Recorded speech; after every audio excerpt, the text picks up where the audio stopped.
Welcome to Penrose Learning, where we make understanding easy.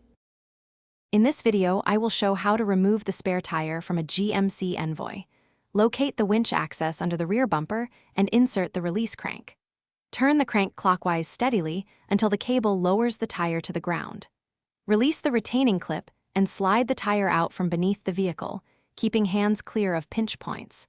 Wear gloves and set the spare on a clean surface before stowing the crank. Gather the release crank and a pair of gloves before you begin and chock the wheels for safety. Position yourself to avoid being under the vehicle while turning the crank. Turn the crank slowly and keep fingers clear of moving parts and the cable path. If the cable binds, stop and inspect the winch for rust or debris.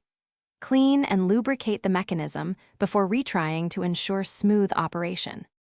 If you're finding this video helpful, please subscribe and like to support more how-to content.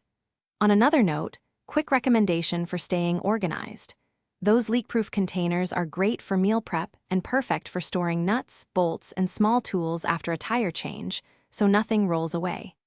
Check the description for the link and other deals, and if you grab one, thanks for the support. Now let's get back to the video. If the spare won't lower, start by checking the winch cable and retaining clip for corrosion or damage. Apply penetrating lubricant to any rusty threads and give it time to soak before attempting again. If the crank turns but nothing happens, inspect the cable connection beneath the carrier for a broken link. When the tire bottoms out but is stuck, have someone stabilize it while you work it free, then slide it out carefully. Thanks for watching. If this was helpful, leave a like and consider subscribing. See you next time.